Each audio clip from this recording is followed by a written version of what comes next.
Hey, it's me, Taylor. Welcome back to my channel. Today we're watching episode 1 and 2 of Kill to Love. Guys, I have no idea what I'm going into. Like, I generally have no idea what this series is about.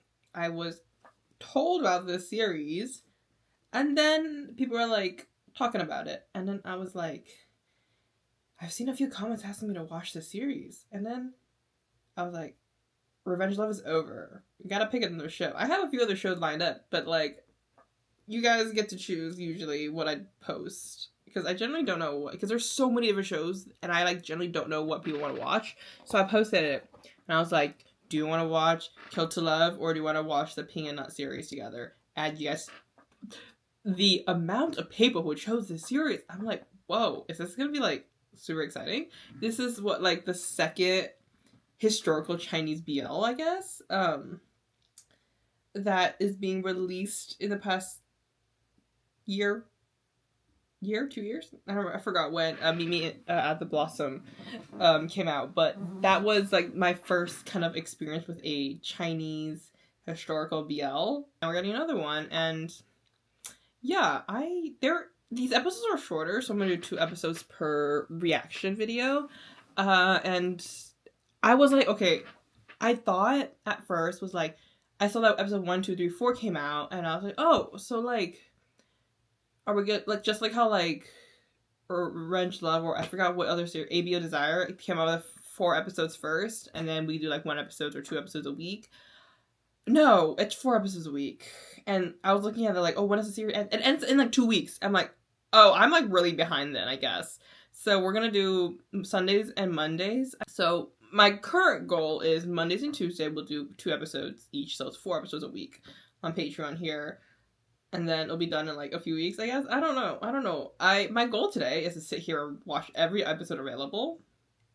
If I can't do that, then we'll find another time, I guess. I don't know, guys.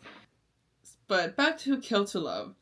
Still have no clue what this series is about. Actually, why don't we read the synopsis together? We're already here anyways, right? Okay, this is MDL, Kill to Love.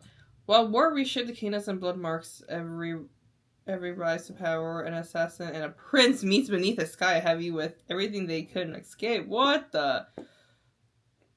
I cannot read romanizations of Chinese names, so we're gonna skip his name. Was raised in the shadows to kill, train. I don't know how to read all this. To kill has hesitation. Sixth prince. Oh, so is a prince and an assassin? Enemies to lover romance? Are you fucking kidding me? This is like right up my alley. I don't want to read all of it because I don't want to spoil myself. So I think the first paragraph of this already, like, enemies to lovers. It's giving. I'm excited now. Okay, we're excited. Let's go. We're gonna go do this. So without further ado, let's watch episode 1 and 2 of Kill to Love. Oh, the feet. 后因此生只有一个主人，就是太子殿下。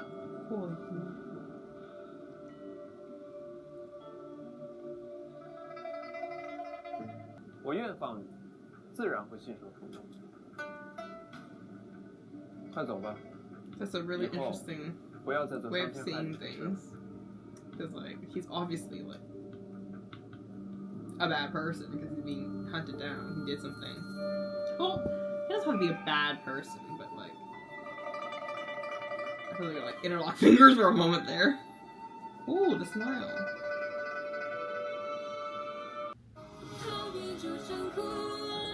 Okay, this is definitely a reaction to episode 1. We'll talk a little bit about each episode before we move on to the next one. But yeah, how do I say this? Like, I think I've talked about this a little bit before, but I'm not always the biggest fan of historical Chinese dramas. It's not my cup of tea. I've tried so hard to watch them. Even like not just the BL ones, but also like the romance ones and the heterosexual ones. Not my cup of tea. It takes a lot of brain power for me to understand the Chinese they use, I think, because my Chinese is not the best.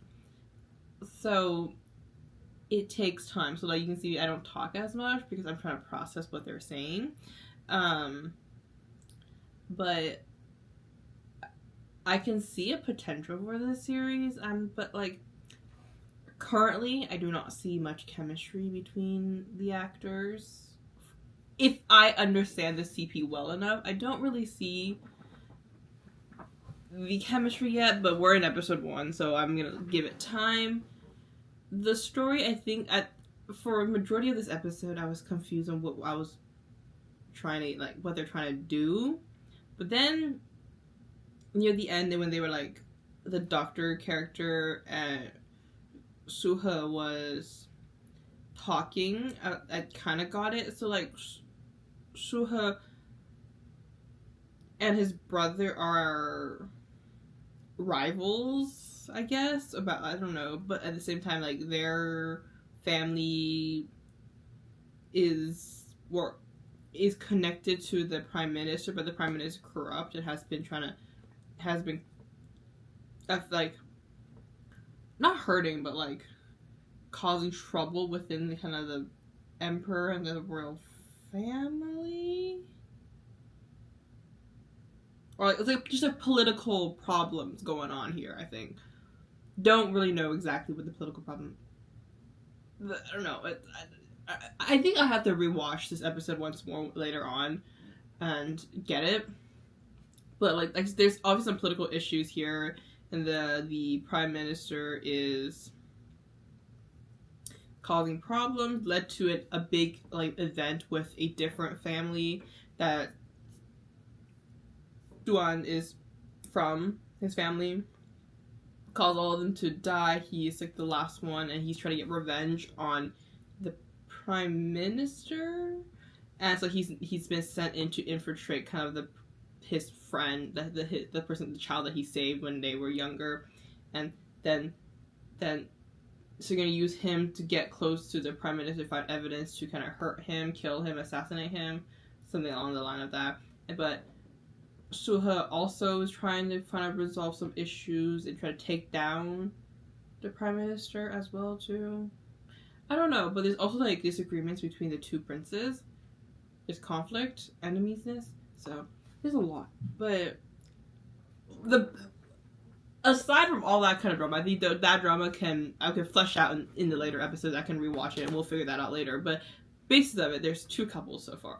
One is the servant spy / guard guy, and then one of the princes. They kind of have this like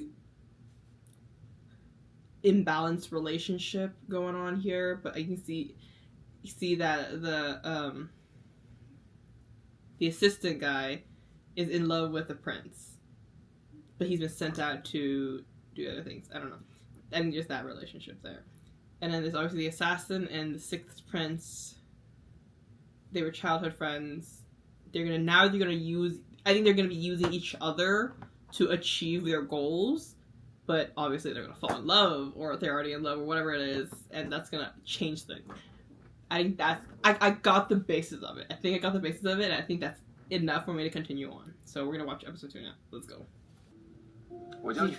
Testing him.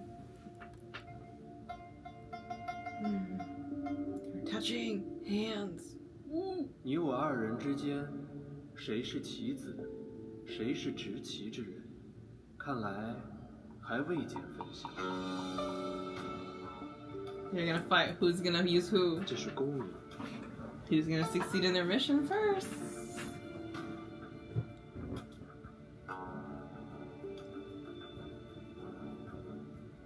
这是生理。每次受伤都受得如此之重。 Let him help you. 不过是一柄刀，一柄只能向前斩的刀。你还没有为太子办成大事，就已折断，你甘心吗？甘心？我不配甘心，不甘心。 Oh my god. 我一个孤儿，能被一国之储局选中，被收养，被栽培，甚至成为太子手中的利刃，已是莫大 Well, 的 he also 荣幸。 abuses you and treat you like crap. 太奇怪了。都是些寻常事罢了，有什么好新奇的？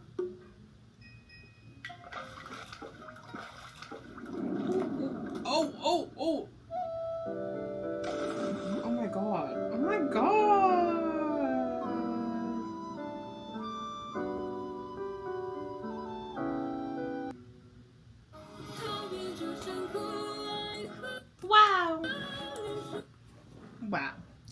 fun, guys. Fun. Honestly, I'm having a blast.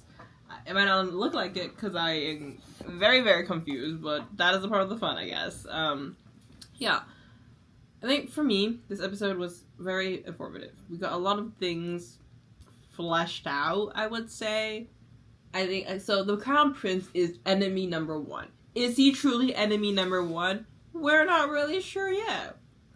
Xiao Suhe is obviously having problems with the Crown Prince, trying to figure out some stuff himself, figure out what happened, who framed Duan Jiangjun and his family. What is his name? The other guy, I forgot his name already. He's also been told that the Crown Prince is the bad guy who's caused all, like, the death of his family and just the way all the stuff that's happened to him is because of him. But we also know that he has another identity. He is I would guess the prince or some kind of, like, higher ranking identity that's going to be the successor of, like, that kingdom, Jiangbei kingdom. So, and he's unaware of that. But, like, the last part of it, the way that there's the people that he works for is so defensive about, like, okay, the Crown Prince is the one that caused all of this. You have to kill him. You have to do all this kind of stuff. Makes me question, like, oh, maybe he isn't the Crown Prince isn't actually a bad guy. I feel like maybe his family is, or, like, the Jiangbei Kingdom is the one who caused all of this. They're trying to take over, maybe, like, cause corruption and internal conflict within them, within the other kingdom, so that they can take over kind of deal here. I have a feeling that's it. So, like, what I can see is that, like, oh, Duan Zhang, and that's his name. I saw it on the little, like, snippet that Gargoyle have. But I feel that they're gonna realize there's gonna be a lot of conflict, misunderstanding, and then the conflict's gonna happen, and then they realize, oh shit, no, we are both being played by that kingdom, even though, like, he's related to Zhang is related to it. They're like, no, you caused problem. Their love is strong, and they're gonna defeat that kingdom together. Or it could be the other way around, and then it's just Xiao Suhe's family being the problem, and they're gonna work together with the kingdom too. I don't know, but it's giving that. It's kind of giving Word of Honor a little bit too, with that kind of, like, I don't know, like, secret identity, using you a little bit kind of deal. Yeah, I don't know. Maybe I want to rewatch Word of Honor.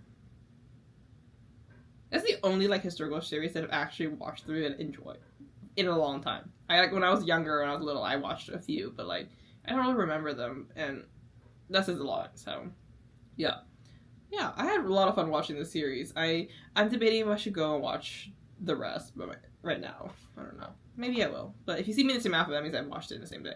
But yeah, thank you guys so much for watching. Please like, comment, subscribe, and follow me on my social media link down below. See you next time.